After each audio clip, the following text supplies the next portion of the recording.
to this month's episode of The Value Proposition, brought to you by the Fitness Business Podcast. Now over to your host, Sarah Pellegrino. Today we're going to be learning the value for engaging with members through events with Les Mills. I think it's safe to say that over the past year, we all learned the value of an in-person event, whether it be a concert, eating in a restaurant, going to work, or even attending your favorite workout class. As our lives begin to get back to a level of normalcy and your members transition back to your health clubs, it's more important than ever to capitalize on their energy and provide them with an amazing welcome back group fitness experience. Welcome to the Value Proposition by the Fitness Business Podcast. I'm your host, Sarah Pellegrino. The Value Proposition was created specifically for industry suppliers to showcase the value that they bring to health club owners and operators beyond their product or service. Joining us today to share some best practices on exactly how you can accomplish this, we have Mario Tarquinio, Les Mills Customer Experience Director. Hey, Sarah. Thanks for having me on today. Excited for the conversation. There. And Vanessa Masser, Group Fitness Liaison at Connective Fitness Club in El Paso, Texas. Hello, Sarah. Thank you for having me. Of course. Thanks so much for being here, Vanessa. And, for today's episode, we are going to spend our 3 real minutes, or 3RM as we like to say here, on hearing the brief history of each company. So it's really going to be a 6RM, okay? You're each going to get your 3 minutes to introduce your company. So Mario, start us off with Les Mills. What do our listeners need to know about the history of the company and where you all are today? Yeah, well, hopefully many of the listeners today are familiar with Les Mills, but those that aren't, we started back in the industry in 1968 with our first club in Auckland, New Zealand. And we've really been pioneers in fitness and group exercise ever since. We work with customers all across the world. We currently serve over 120 countries and currently over 20,000 club partners. And really our key focus is to partner with clubs to help them motivate their members to, number one, fall in love with exercise. And number two, we know that that's really the secret sauce to creating the healthiest business possible in the fitness industry.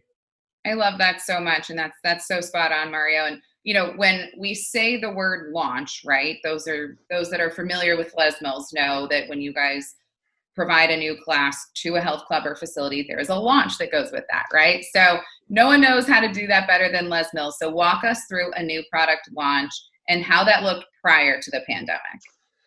Yeah, I think, when you go back prior to the pandemic and someone says group exercise, I think the initial thought is, live group exercise in a big studio in a club. So, one of the new products that we rolled out, pre-pandemic was, to deliver these life-changing experiences, you need rockstar instructors, right? So we partner with clubs as well as help with an extensive education process for instructor certifications. So that instructor process has historically been an in-person process over a 2-day span that we shifted to being able to offer that virtually. So now it's created no boundaries for instructors to become certified in any location over the country. And it's been a raving success for club partners currently, and obviously new ones that have come on board. Wow. And that opens so many doors too, right? For people to get certified and just the feasibility of it. Absolutely. Previously you figured you have instructors potentially traveling up to 4 hours, 2 days to do an online certification or to do an in-person certification spanning 8 hours a day. So now you could do that, if you have the proper equipment from the convenience of your home over the weekend. Wow. I love that. Great point to make. Thank you, Mario. Now, what are your goals and responsibilities as a customer experience director with Les Mills? Yeah, I think it reverts back to us as a business, right? I think for us, we're just completely obsessed as an organization with creating repeat attendance in our partners' facilities. So, for me as a customer experience manager, I'm dedicated to help ensure that, each one of our club partners, has the right products, strategy, insight to continue to create that motivating experience and engage the maximum amount of members into social assisted exercise. So that's really what I'm steadfast in doing. And that can be a very complex role on a daily basis, but simply put, that's really what we look to do. And member engagement is more important than ever before. Hence why we're all here today talking about this, right? That's awesome. Vanessa, I'm going to pivot over to you. I would love for you to share the history of Connective Fitness Club with our listeners. How was the club born into the industry and when? Well, our fitness clubs, Connective Fitness Club was birthed around 2018 as a concept, and the funding started at that point in time. We basically began construction in 2020, and we finished our construction late 2020. So we were literally born and birthed during a pandemic. So we opened late 2020, and we have 7 fitness studios under one roof. That's one of our claims to fame. Cycling, CrossFit, yoga, Pilates, meditation. We have a circuit training and also a larger classroom, such as, for like body pump classes. We provide an all-inclusive fitness experience. We offer about 185 weekly classes. So you can imagine the logistics of keeping that going week in, week out. We have over 25, I think, fitness instructors and another bunch of personal trainers. And obviously it's a big facility with a lot of activity going on. One of our main things that makes us stand out as a company is our Connective Live, which is heart rate monitors that we use during live classes or during personal training sessions. So we track the data, and basically that gets put into your or the members' app. So they access real time the data of their workouts. They can look at it. They can work on that with their personal trainers, so on and so forth. So that's basically who we are and what we do. That's fantastic. And Vanessa, with you being the group fitness liaison, what does your role look like right now? Right, you've opened the club. You're attracting members post pandemic. What does that look like? Well, I am a group fitness instructor to begin with. I turned into a liaison, and now I'm also sort of like a special events coordinator. Again, when you have a brand new facility, it's kind of like you wear many different hats. What's going on this week, and that's what you focus on. So, one of the main things that we do is, I'm responsible for the Les Mills launches, which we've had one so far. Earlier April, it was amazing. It was just an incredible turnout, just fantastic.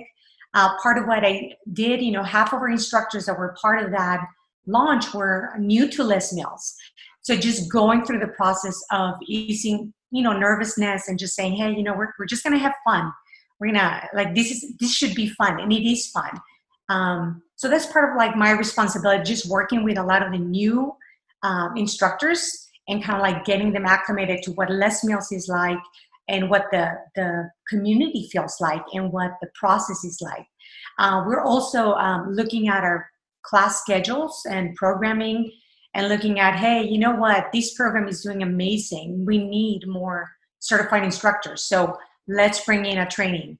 And next month, we're actually going to have a trip training because the trip is rocking it out in our gym. So we're like, we need to open up more classes because people want more classes. So that's kind of like what it looks like for us right now. That's amazing. And then just for context in the conversation, Vanessa, what Les Mills classes are you offering at Connective? Currently, we are licensed for body pump, body combat, and we recently added body flow. We are also in the process of onboarding Les Mills Core, which I am so excited about, one of my favorite programs. And then in our tour studio, which is the cycling studio, we have RPM, Sprint, and the Trip. And I can tell you that all of their programs are doing fantastic. Like I said, the Trip is being amazing, an amazing response from our members. I had not experienced it before, and definitely we have waiting lists. Whenever the class opens up, it gets filled up right away. So those are the programs that we're currently offering, and hopefully we'll be adding some more in the future. Sure. I have seen the Trip in 3 different facilities now. It's a great experience every single time. So love to hear that you all have that. That's fantastic. All right. Well, thank you both so much for providing us with company history and role descriptions in order to provide some context for today's conversation. Les Mills is focusing on the power of events, specifically getting members back to live events while also using digital to support the live experience. So Mario, over the past year, it's no secret that group fitness experience went from in person to on demand in most cases, right? So what was the most impressive way that Les Mills supported clients through this transition, let's say a year ago? Yeah, I think, just looking back, right, the last 12 months, the industry saw shutdowns, across the board due to COVID-19. And, I'm happy to report, from a Les Mills standpoint, we responded with creating and launching 3 new solutions for our club partners to leverage to really, number one, support, their instructor teams, as well as make sure that they're supporting their members on their journey and keeping them from falling into that sedentary lifestyle. So, to further expand, Sarah, on some of those products, the 3 of them, what they contain would be, number one would be our new Les Mills On Demand affiliate program. This is where clubs can create a holistic fitness journey for members by providing at-home workouts via the Les Mills On Demand ecosystem.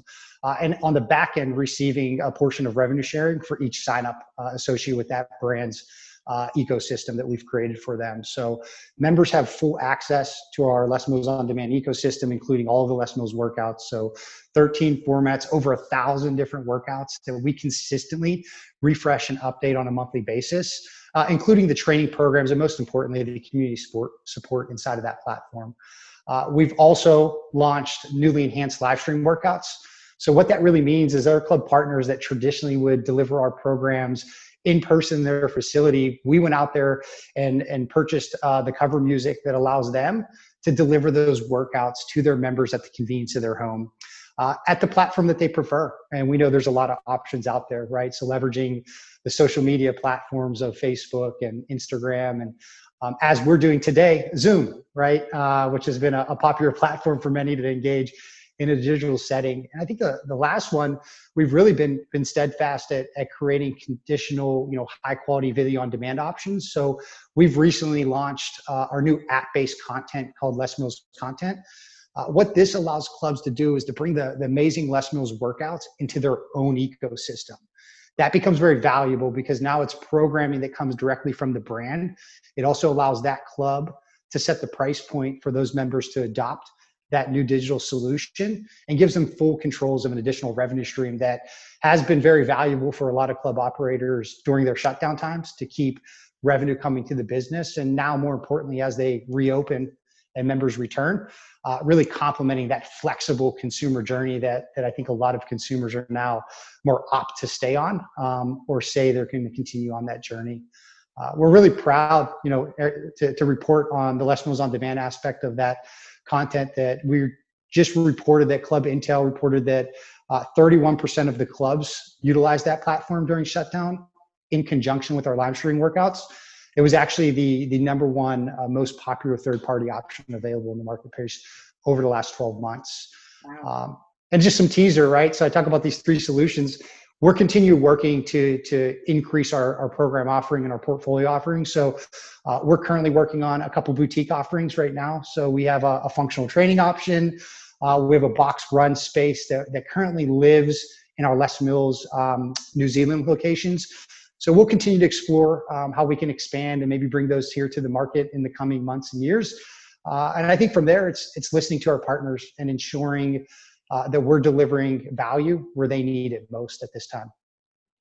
Wow. Okay, Mario. So I have about 2 or 3 comments because you've just given us so many great nuggets to work with there. So, okay. So am I correct in saying that Les Mills had those on-demand offerings ready to go, ready to unleash right around the time the pandemic was happening? Is that fair? Yeah, I would say we were better positioned, I think, than most. And when I talk about the Les Mills On Demand platform, that's been in existence for a few years now. We recognized years ago that, having consumption direct to consumer was really vital to drive members to our club partners, right? So that has existed. The affiliate portion of that, we really expanded quickly and evolved quickly. The other 2 options, obviously, we had to create on a dime when we first got word of the shutdown. So, the live streaming music, we acted fast, and really the Les Mills content's been, a journey for us to create that. And I think we all recognize music licensing has real ramifications in this world. So working through that. So those have been things that we've quickly adopted, and so to speak, had a couple of them available pre-COVID. I love that so much. When you talk to a club owner or facility operator, you talk about partnering with a company that really is ahead of the wave and on the ball. I mean, that's what you all did. You were ready, and then you were able to move very quickly to your clients' needs. So that's awesome to hear. And the music rights. I mean, you hit the nail on the head right there. We saw so many group fitness instructors go virtual, and then that gets you into what music are you playing on your Zoom workout, right? Yeah. Dangerous territory. That's awesome. Well, thank you so much, Mario. Great insight there. Vanessa, I would love for you to speak to certain ways that Connective Fitness Club pivoted as you are opening, right? You're not opening with the same model that you were maybe prepared for in 2019. So have there been any fun, creative ways that you are able to offer group fitness solutions now? Yeah, during, I guess, the shutdowns and obviously the construction of our actual facility, we came up with something that was called Connective Saturdays. And again, it was a live experience. I think that the club was pretty much committed to keeping the focus on live experience. Like that's at the heart of the club and our philosophy. So what we did is, came up with this concept of Connective Saturdays, where they would invite the community. They would set up a workout at a public park, mostly, and they would have some sort of structured class go on, bring some equipment, have social distancing, that kind of stuff. But, bring some snacks, bring some merch to give away, and then just, blast the speakers and have music and have people just do a workout, break a sweat. And that was actually a very cool experience. There was a great turnout, and it worked out really well for us for that season. And I think a lot of it was creating an anticipation also for, if this is what it's going to feel like.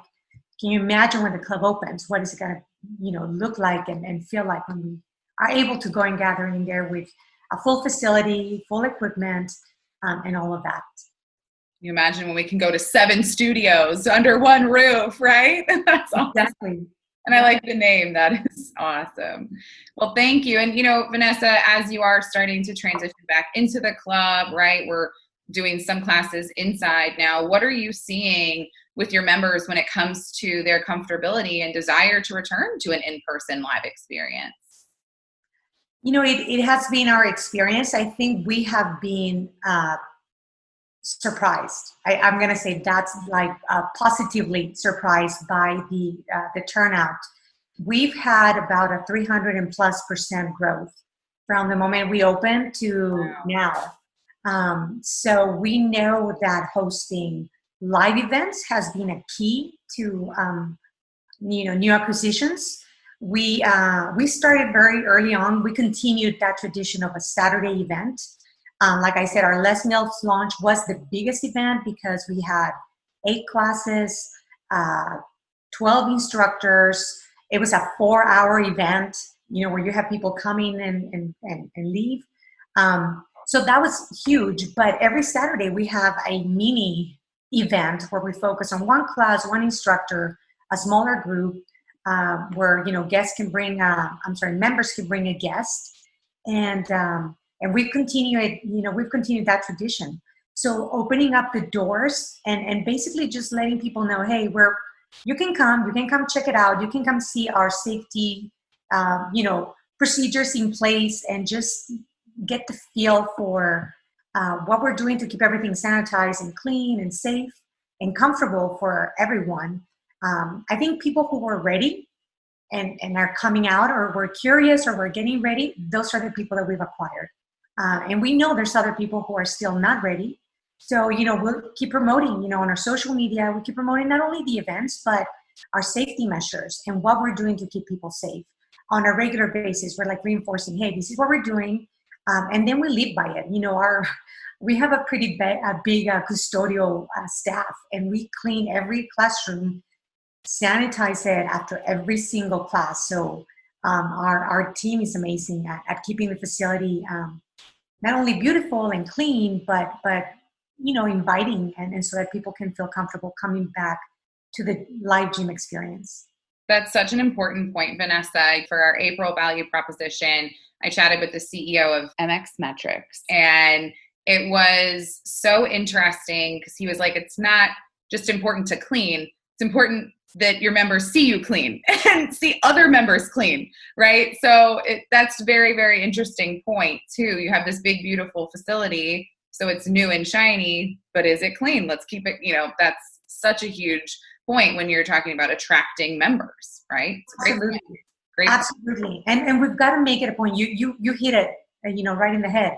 You've got to make it a point that you're consistent with your cleaning solutions, that you're, it's not something that happens just because you had an event or, and that's been a big focus of our facilities team, like making sure everything gets clean. And we're all, held accountable to, if you finish teaching a class and nobody's coming to clean, then call someone.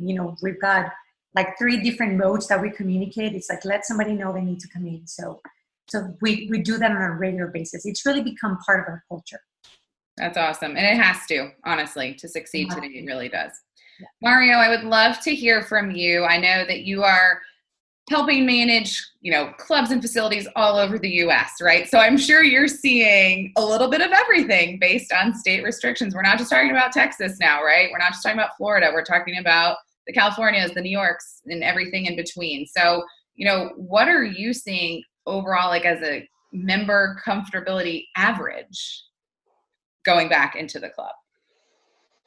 Yeah, no, I think thinking back these last 12 months, probably the toughest thing was understanding all the state and local restrictions, because they were different across the board, right? Which poses kind of how we would support clubs in different ways. But really, when you talk about member response, I think we can sit back as just humans and individuals and recognize that we crave human connection, right? So I think the big thing that we're seeing as restrictions lift, you're seeing a significant increase in, member confidence. Those that choose to come back to the club, they're actually coming back to the club more frequently than ever. And then, when we see that specifically in the group exercise space, that's posed a really great opportunity for a lot of clubs to win back their members.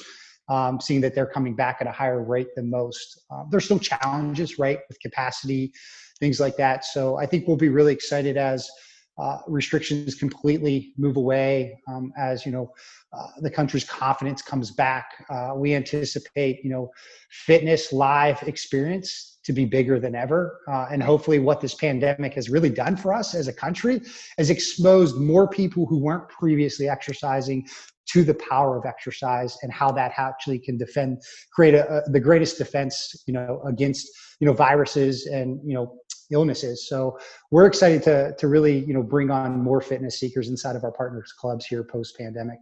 I love that. And it exposed the power of connection. You see what I did there, Vanessa, with K? Mario, talk to us a little bit, I'm assuming that you are seeing a hybrid fitness model. You're seeing people that want to come back to the club. You're seeing people that want to stay working out at home. How do you, as a Les Mills steward here, how do you make that happen perfectly for your partners? Yeah, well, look, just to touch on a hybrid workout, right? That's a certain term or really model that's been really spoken about here probably the last 12 months, recently 6 months. Hybridization is a big piece of that. Just to create clarity to my answer here, when I say hybrid fitness, really what I'm referring to is, a club creating offerings inside of their 4 walls and also being able to distribute those same offerings outside of their 4 walls, right? So, I'll take this back. We talked about Les Mills on Demand. I'll take this back to 2019, where we at that time, which I think was the biggest consumer study in fitness done, we actually pulled 20,000 consumers. And really one of the biggest things that we learned is that 85% of those consumers that were brick and mortar gym members were also exercising at home. And 2/3 of them were utilizing some sort of digital app. And remember, this is 2019. So if you actually look at the math formula there, it's 50% of brick and mortar members were doing some sort of digital hybridization complement to their brick and mortar routines, right? So, I think we've understood that as an industry. And I think as operators, there's probably been some understanding that, we've allowed that share a wallet to those digital app companies from our members. But really what we've known and what we learn now more than ever is that a member's fitness journey is not confined to 4 walls anymore. It is not. So I think for us as operators, and, partners in this space, it's important to really challenge the way that we've traditionally operated and how we've really catered to our members. It does need to be a truly integrated fitness experience moving forward for clubs to have a material impact. So in the road of workouts that have no boundaries, and obviously members calling the shots for how they're going to consume, we want to make sure that we're helping clubs do that. So what we've done, Sarah, specifically, is we've really created a full ecosystem that allows clubs to bridge the gap between live and digital experience. We've developed a full ecosystem of products that I think we believe we've created the ultimate group fitness solution. What that consists of, and I think I mentioned some of it before, would be the pinnacle, live group exercise, instructor-led programming.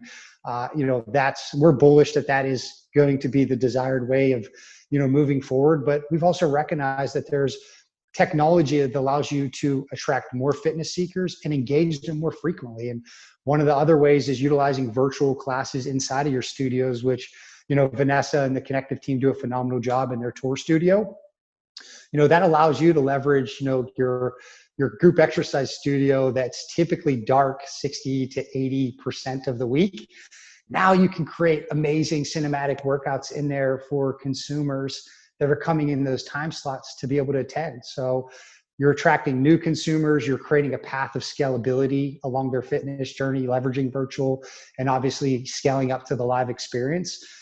And then obviously the adaptations of the new content solutions I discussed that we rolled out this year with the video on demand via the affiliate platform through our Les Mills on Demand ecosystem, or for those clubs that are ingesting our Les Mills content and embedding it to their own ecosystem.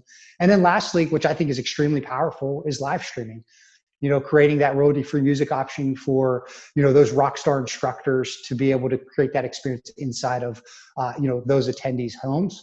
Which we also see as a power to continue to connect, and we'll be consistent in creating those offerings for clubs in the future to continue to hybridize their business and leverage technology, more important, to engage members along their fitness journey. Honestly, Mario, that's everything, yes, 100% to everything you said. And one thing I really want to highlight, and I love that you clarified the hybrid experience, because I think it can really get misconstrued. What does that mean? And so, to provide the same experience, whether you're in the four walls of your gym or if you're in your member's living room, right? That is very important. I think that can get into pretty gray area there. Is it the same class? Is it a different class? What instructor? That. So thank you for clarifying that, and how the context when we're talking about it with Les Mills, because I think that's wildly important. So great point. Yeah. And something you mentioned there, Sarah, just to touch on it, because I can go a little bit deeper on, is the consistency, right? That product consistency of in club to out of club becomes key. And I think also I talked about hybrid being a hot topic the last 12 months. What else goes along with that?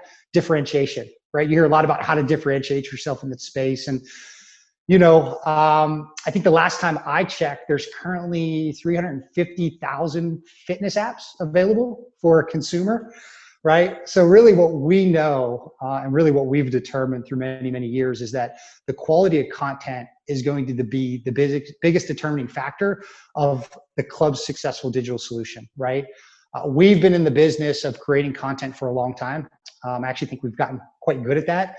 If you actually look at some of our filming, the content is now in a cinematic space. We're very close to the live experience that we're creating. And we continue to step up our game. Each workout release that we do on a quarterly basis, how we film it to ensure, I think, reverting back to number one, people are falling in love with the workouts. And number two, desiring to repeat those workouts. Absolutely. Thank you so much, Mario. All right. So I would love to know both of your thoughts on the idea of using live events as a way to get your members back to the club. So Mario, I'm going to let you run with this one first. Yeah. Well, let me lead us off with a statistic for you, right? So we love all the data. Keep it coming. Yeah. We talk a lot about the digital, right? So we leveraging the Les Mills on Demand ecosystem. Recently we pulled, all of our subscribers there. And a stat that we learned, I think was encouraging and very happy that we saw, is that 63% of those users were interested in trying a live class when their gym or facility reopened. right? So wow, that's huge. that's encouraging, very encouraging. So with that being said, I encourage clubs, more than ever, to welcome their members back, create a menu of live group exercise, that meets current CDC restrictions, obviously cleanliness and hygiene, to create a safe space for that. But we've recognized there are members that desire that return. So creating that space, it also becomes important for clubs, right? One thing we need to do as we reopen is to regain our revenue streams, right? So one of the ways to do that is to not hold back with the offerings that you had pre-COVID. We want to be able to bring those back very, very soon. And I think there's some ways that you can leverage some really great, retail and promotion campaigns to re-excite and re-engage members to return. And there's going to be a whole new crowd of fitness seekers in your community that now, as I mentioned before, recognize the importance of health and fitness more than ever. How do you create a fun and exciting and safe environment for them to come back to? So definitely encouraging, those type of things happening. But also I would say the one thing to look at is recognize consumer habits have changed. But as an operator, how do you use that to your advantage to really leverage a consumer's willingness to try something new? So I think it gives operators the ability to really think out the box and create new strategies that help support that new fitness journey. 100%. Leverage it, take advantage of it, and have fun with it. Yeah. Right, Vanessa? Connective Saturdays. I mean, that is a fun thing. As a member, that's a fun thing to experience. Vanessa, I want to know your opinion here. What are your thoughts on using live events to get members back into your club or into your club, maybe for the first time with a new facility? Right. Like I mentioned before, this has been definitely a key element of for our club and our mission to just bring people back to experience have a live experience. And like I said, we are a brand new facility. So we need to make sure that there's traffic, that people are basically coming and checking us out because they have no idea what it is. They have no idea what we offer. They have no idea how we are different from anybody else if they don't come in and see it. Because, there's only so much, the internet can show. So yeah, like I said, we've been doing Saturday live events. And just this last week, we started basically making Sundays once a month. We're going to open up the gym and be like, members, bring a guest. Like you can come to a class, you can come to a personal training session, you can come and just like check out the gym or hop on the cardio machine and walk or something. And we're hoping that just by people coming back and having that ability for them to come in and check it out, they'll build that confidence that, this is the right time, we can come back. I do want to mention that I think it's super important that you bring back the fun into fitness. People can work out anywhere. But when you bring a couple of people together, again, you blast out the speakers, you have an awesome rock star instructor leading you through a workout. Like that's the magic sauce. That's like, man, like, sign me up, because people get excited. And I think we have recognized that. We've always known that. But again, through pandemic, we are craving people that were already addicted to working out in a group. They're like, they can't wait. Then even people that were not there, they're like, hey, I kind of need people. Like I want to do stuff. They're more open to it. So just make it available, open up. And again, you can use social media. We've hired a marketing firm to help us get the word out. And that's been a great success. Tap into your partnerships, super important. Like when my boss tasked me to, hey, launch, I have no idea what this is, but you do. So boom, go with it, run with it. I was like, well, I know what launch looked like for me before at a different gym, different everything. So I called Les Mills and we set up some meetings and they walked me through. They prepared these campaigns and they met with me. They gave me some guidance and they said, no, maybe try this, maybe try that. And that helped a lot. And again, it's a partnership. So they help us, right? And there's other partnerships that you can tap into. So don't be afraid to try new things. Don't be afraid to maybe try old things again. Like you just gotta create that momentum, that excitement, that energy. When people are ready, they're ready. And people that are not ready, it takes some time. And I feel like it's as a fitness industry, it's our great opportunity to start inviting people back into this space.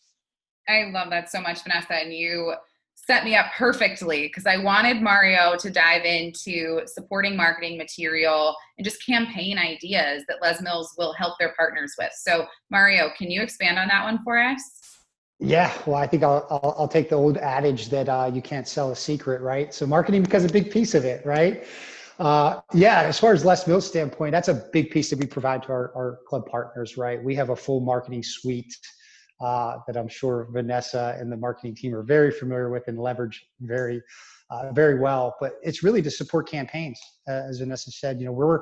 We're really, our models exist around launch events every quarter. So you have a bunch of assets from a marketing standpoint there, but we can actually create retail campaign offers that our club partners can execute, week by week with all the right assets, where to post that, how to do that. So, look, when we step back, when we talk about planning an event, that starts 8 weeks in advance, right? The marketing, the planning, the roles, who's doing what, and also, attaching some goals and targets to that, and then we start the marketing campaign. That campaign will not only go through the launch event, but we actually have a 3 to 4 week support campaign afterwards, right? To leverage, acquisition, member engagement. We've learned that, those members that do attend group exercise, they're the most engaged members inside your facility, and they're the most likely to refer friends and family members. So there's a lot of ways that we leverage that through supporting. And I think if you look at our most recent campaign that we're supporting clubs, it's messaging that's relevant to everyone. It's the fastest way back to peak fitness, right? That's our retail campaign that we're offering this month. We not only provide all the marketing aspects from an experiential marketing support campaign, but we also provide, marketing assets around hygiene and cleanliness that, clubs don't have to go out there and create themselves, that, they can print off, or they can use the digital imagery for that. So, we've expanded to not just be marketing, but how do we support, the environment that our club partners are currently dealing with right now. Fantastic. All right. Are you guys ready to play our rapid fire value proposition game today for planning a live event? This is a new thing. We invented it on this episode. Super excited for it. All right. So club owners and operators that are listening today, and they're like, all right, already. I'm ready to do a live event. I'm ready to welcome my members back and have some fun with it. What do I do? Make that really simple for me. What are those action item steps that I can take to get members back in my club? Okay. So Vanessa, I'm gonna let you answer first, and then Mario's gonna answer second for each rapid fire. That way we'll run right through this. Okay.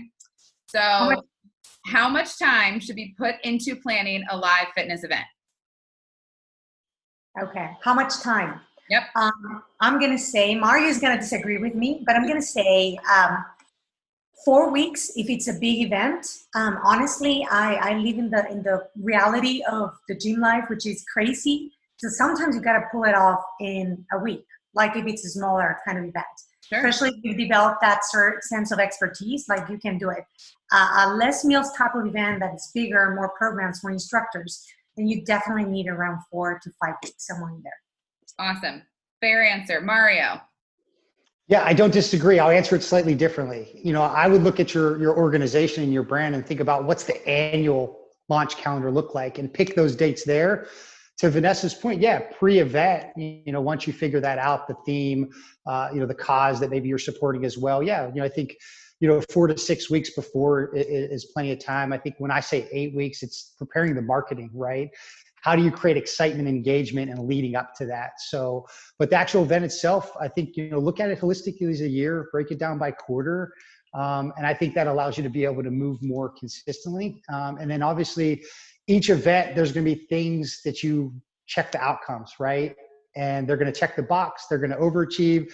There's going to be things that don't hit the number that you had there. And you use those as learning opportunities. So now you have the formula, and now you're just going to switch a couple elements into the next launch. So hopefully as you continue to launch, that time goes a little bit less and less, because you have the formula, your players are in the right roles, and they're obviously playing at the highest abilities. Great point. And you may have new staff doing this for the first time. You both have mentioned that previously in this conversation. So great thing to keep in mind. All right, Vanessa, are you making members register for this live event? And if so, how are you doing that? Yes, we do have a booking system for our classes. And like I said, and that's one of those things that we're still learning. We're new. This is a new thing for us. But for like those type of events, we had guests register themselves. And I'm sorry, I keep saying guests. Our members register themselves, and then we added a +1 to the capacity. And then we always made sure that we save room for people who are not associated with a guest, like a walk-in or somebody who calls and says, hey, I saw on Instagram that you're doing this event. I want to come to this body pump class. So we're saving spots for those people too, and they could reserve mostly via phone call or just stopping at the gym for people who did not have an account, who could not book into it. And like I said, that's something that's it's still fluid. We're still trying to figure out what's the best way. Awesome. Mario, any recommendations on other ways you can have your members and their guests register for live events? Yeah, I mean, first off, I'm a huge fan of registering, right? Knowing who's coming to attend, member-wise, and then, hey, what friends and family members are they bringing with them, right? So those guests don't get lost in the guest shuffle, right? And we can actually differentiate a member versus guests and how we obviously approach them from a service experience when they walk into the door. I think that's really important for clubs to think about. The way you do that, I think there's no better way today than technology. I look at my phone and recognize the apps. So if you have, those connective, solutions in your facility, leverage those.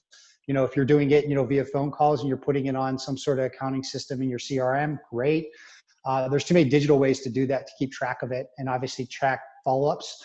I think that's important. I just would recognize, members coming into your club, guests coming into your club. How do you cater to them and show them the right experience that they want and deserve? And I think the other piece to that, when you're looking at it, is how do you actually, create an opportunity to show some, exclusivity, right? Having a cap on your classes, an urgency to actually enroll and sign up pre the event. That's very important. So think about how do you do that without deterring anybody. It's about creating incentive for more people to sign up. But yeah, as Vanessa mentioned, we're not going to turn people away if they show up without a register for that day and that event. Probably wouldn't go over very well. No. All right, Vanessa, let's hear the top 3 people that you are going to have work with you to plan this event. Instructors, sales, marketing, and your partners, whoever that is. I like that. Meals. You're going to make Mario drive all the way from Dallas to come help you, right? Absolutely. It's only 9 hours. Okay. True. Mario, how about you? Who are you seeing involved in planning live events? I think Vanessa nailed it. I think the one that I'll say that sticks out that most people probably don't is your onboarding staff, right? Those that are potentially greeting your guests. Can they speak authentically to the event, what it is? Can they speak authentically to the programming that you're offering and who it actually is right for and what the results would actually be creating by taking that class? I think that's really important. There's got to be a cohesiveness between your onboarding staff, your service staff, and obviously to your training staff of instructors and PTs. So I think, having everyone involved is the critical thing. But I think the one thing that I usually hear that's not involved is your onboarding staff, sales staff, whatever you will look at. And I know just connecting with Vanessa, that's something they did a phenomenal job with, is just everyone in the facility, regardless of department, they knew the role and they knew how it all kind of coincide to create an amazing experience, which is obvious of why they've had the success they had off their first event. Or they knew the program, right? Every staff person does, even cleaning. Do they know? Yeah. Could they explain body pump? Could they explain what this live event is and why it happens, right? Yep. Good practice for your instructor, and it's amazing education. Yeah, and I would absolutely. It's probably of my over a decade of running health clubs. That's a miss that happens. I can call that out. And how do you create maybe a fun activity in your meetings about education of product knowledge? So that's the ways that I used to make it fun. Yep. And you're right. Like even the housekeeping staff, they might be the ones that have the best connection with that member, Mrs. Smith, that's going to walk up to them and ask them a question about what's going on there. Can they even speak authentically to the event and the program? So great call out, Sarah. Absolutely. Absolutely. All right, Vanessa, are we hosting said event outdoors or in a different space, or are you bringing them inside your health club? Just pick one and give us why. Oh, just pick one. Well, let me tell you, we are building up a rooftop running track in our facility. It's not open yet, But I keep telling them we need to synchronize our Les Mills launch to the grand opening, like kick it in the morning with the launch, and then do our evening like inauguration or something. But and you need to invite me because that sounds amazing. yeah. We actually will have a little mini bar up there, going on. I love it. But it's going to be fantastic too, once we have it. And again, it's in the rooftop, so it's outdoors, so we can have a little bit bigger capacity because we still have certain capacity restrictions, if you will, even indoors. Not just because of space, but because of things are still going on. So we're playing it cautiously right now. We're not packing like at a Les Mills live event where you pack people like sardines, cleaning, pressing like this. We put a little bit more space between the benches and whatever. But once we do it up on the roof, we'll have a lot more space. So what I love about that so much, Vanessa, is that's someone can hear that and be like, oh yeah, I just put a ton of money into my new outdoor studio. Let me have a live grand opening, if you will, event for my new space within my club. Genius. Mario, how about you? You're in Texas. So let's say your club's in Texas. What would you do? Indoor, outdoor? I would have the launch where I can hold the most amount of people taking the class. That would be my answer, right? So if my studio is big enough to do that, great. I can remember the days of, being in Texas, spring weather's beautiful here. Obviously, you get the 75 to 80. I can remember renting stages to put in my parking lot so that I can have, 100 people taking a body pump class or a body combat class. So leverage space if you have it. If you're in an area where the outside temperature and the elements are at your favor, leverage that. If you have a gym, a basketball court in your facility that you can double the capacity, that's it. The more people doing something in secrecy when it comes to exercise, the more powerful that event will be and the outcome as well. Love it. All right. Are we going to, now this one's tricky. Are we going to live stream this event for those at home? You have to say yes or no, and then why? Vanessa. I would say at this point in time, no, because we are seeing a very good turnout, bringing people in. And again, we're trying to showcase our facility. So in our case, sounds like a great idea, and maybe we'll do it down the line, but at this point in time, we probably wouldn't. Not for a specific event, that the point is to get members in the club. Exactly. Got it. Mario, you agree? I'll disagree. Just to disagree, right? Play devil's advocate for us. I think look at this, Vanessa, they have a brand new club. They just opened it in a sense, a little bit post-COVID, right? So the reference there and experiences driving members in. But I think for clubs that have existed, pre-COVID, the reality is that you have a percent of your members that still haven't come back. And there's a confidence issue. You're not changing that, but there's a desire for them to still be associated with those live events that they used to love. There's going to be friends and family members that probably are comfortable in there. So if you can create an opportunity to engage as many individuals associated with your brand or fitness seekers in your community, it will only best serve you in the future when it comes to your success of the business. Fantastic. Thank you both. All right. Are we doing anything, or how about, let's say this, one unique thing you would do? It could be decorations. It could be a prize offering. Vanessa, what fun thing are you doing to really entice people to get there? Give our listeners some ideas here. Okay. All of that, all of the above, definitely. But honestly, I think one thing that we tend to forget is that, Les Mills program kind of sells itself. So make sure your instructors are on board. I feel like that's our biggest selling point, the instructors, the live experience. So focus on that, making sure that the instructors are comfortable, they're excited, they connect with people in the audience, and then involve your members as well, just to invite friends and family.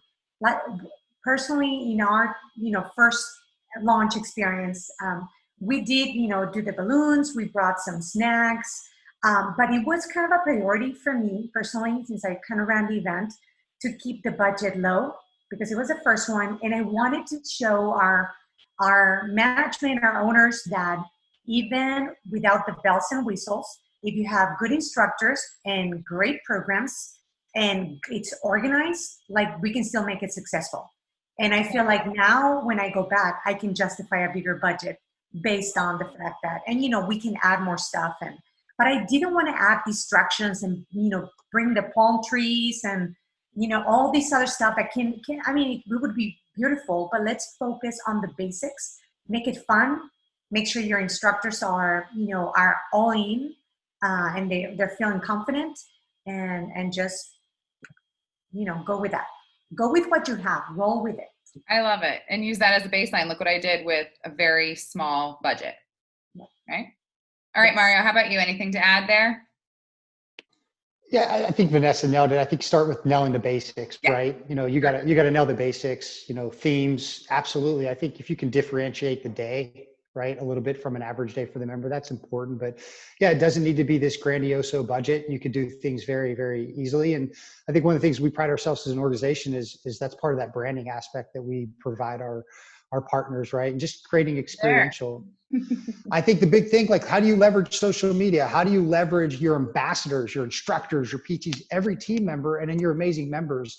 And I think there's just so many things you can do that aren't of a high budget quality that can really engage. So leveraging all the different channels, leveraging technology, leveraging every individual inside of your brand to be an advocate and ambassador for that event. Mario, talk to that. Talk to how you can ask your staff members to truly market for you. Is there a way to do this? Is there a way to do this and still control the message, right? I know, like, owners and operators giving staff members control to market on their own social media, like, that can be a very sticky area. Is there any way to smoothly do that? Yeah, good call out. On it like I see it. That can be rough. I think it's good. I think I'll step back though, and I'm thinking about my 15 years in this industry and all the different individuals I work with in clubs, out of clubs, all that thing. And I think what so many of us have in common is this burning passion for fitness and what it can do to individuals and how it can impact their life in a positive way. So, that passion's important, but yeah, you got to put some controls on it, right? But I think each individual person has their own brand. They have their own, community that are following you. So, what we recommend is, we have some high quality branding opportunities that we actually recommend to be provided, from someone like Vanessa to the specific staff with a specific message that they would be posting, on their social media platforms. And yeah, leverage the tagging, leverage the sharing, get that message out, outside of your drive radius. I think that becomes really impactful. I love it. Thank you both for playing the first ever value proposition rapid fire planning action item game. I will get that. I'll get that name down. A few words next time we play. All right. 2 last questions. I want you both to answer them. Vanessa, let's start with you. What mistakes have you made or have you seen operators make in attempting to bring back live events? How can you help our listeners not make that same mistake? I think it's really important to recognize that not everybody's ready, and we need to be okay with that. Not everybody's ready to come back to a real life experience. I think we need to continue to communicate, your options. If you have, virtual options, if you have events or open houses, and again, continue to promote your safety precautions and your systems and that kind of stuff. So recognize that not everybody's ready to come back to the live experience. Definitely on the other side of that, like we're fitness, we're fun, we're all about bringing people back into gym. Let's get fit again. Let's get healthy again. Let's focus on our goals. Like, don't let the last year define your, the next 20 years of your life. Like, pick up where you're at. Let's move on. So that needs to come. I think just keeping it positive and keeping it moving, and I think inviting people into the world. Come and check it out. Come and see what we're doing now. Vanessa, that is so important, and it really piggybacks off of, do we live stream a live event, right? Like, you really don't, like, while yes, you want people to come in, and the people that are ready will, but you do not want to completely exclude those that simply are not comfortable. Great point. Mario, how about you? What's one mistake you're seeing operators make? Not bringing back live programming That's obviously the biggest one, right? I know That's that. a good one.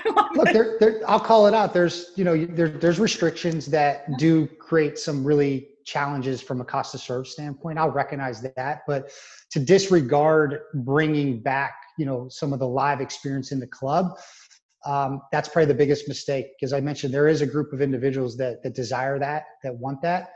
Even if you can't have the 50 people in your group exercise classroom you had before, leverage other spaces, make shorter duration classes, do more of them. There's different techniques to do it to still be able to serve those who want to be served. And I think the second piece to that, Sarah, is now with all these digital options that I would say probably pre-existed, they've done a great job, high quality content, really great rock star instructors.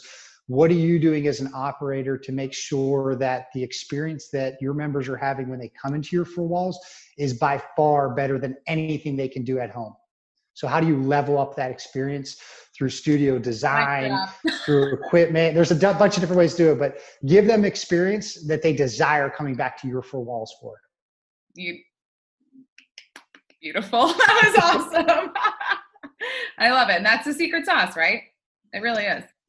Yeah. At the end of the day, we're in a motivation business. We need to make people fall in love with exercise, not do it for what it does for them outside the facility. Love that. Love it. All right. If you, Vanessa, had to pick one way that live fitness events are just beyond powerful, what would that be? It can be something you've seen. It can be a personal experience. What is just one reason we're getting back to live? Okay. I think there is nothing compared. You cannot compare anything to the energy and the synergy that working out together brings. Great music, a great, safe, effective workout that people can follow and do together. Good equipment, and it's just it's inspiring when you do that in a group. Like I always tell our members and my class members, you don't need to be motivated. You just need to show up. Like once you show up, you'll get motivated here. Like that happens. We'll motivate you. What's that? We'll motivate you. We'll motivate you. And honestly, I'm only half of the equation. It's us working together. There is just something beautiful about people standing next to each other and challenging each other and just going through it. I think that is the secret sauce. Like we are community people. We need that. So that's powerful to me. Just doing this together, sweating together, enjoying the moment. And yeah, that's awesome. Mario, how about you? Yeah, it boils down to me something called the group effect. It's something I think we've coined here at Les Mills. We do a lot of, research, and one of the things that we were really interested is, what happens in that group setting when you have a lot of like-minded individuals working out together, and we've coined it the group effect, right? And what it is when you combine what we do as an organization by, creating, science-based, exercise programs, paired up with really cool, motivating music, the right choreography that's repeatable and you can gain momentum on, and obviously leveraging that rock star instructor. What we've learned is that there's a huge impact on those individuals. Overall satisfaction goes up significantly, right? They all feel better, they work harder, and they really, number one, or most importantly, they want to come back and do it again. So, getting people in a group to exercise is extremely powerful. And obviously, the research has really shown us that. The magical thing, isn't it? It is. I love it. Awesome. Well, thank you, Vanessa and Mario, so much for everything you have shared with our listeners today. And thank you all for tuning in to hear the value proposition for engaging with members through events. Be sure to register for the Les Mills May webinar, Membership Growth Through Engaging Events, in order to interact live with their customer experience team and take this conversation a step further. So you can go there and you can pick Mario and his team's brain about everything they see, right? Yep, can't wait. Looking forward to it. Bring the questions. The webinar will be Wednesday, May 26th at 1 p.m. Central, 2 p.m. Eastern, and the link can be found on the Value Proposition tab at www.fitnessbusinesspodcast.com. Tune in June 18th for our next episode of The Value Proposition. And to show we walk the talk at the Fitness Business Podcast, all resources, videos, and links for today's show can be found at fitnessbusinesspodcast.com, adding value to our FBP family. Until next month, what you leave behind is not what is engraved in stone monuments, but what is woven into the lives of others. See you next time, FBP family.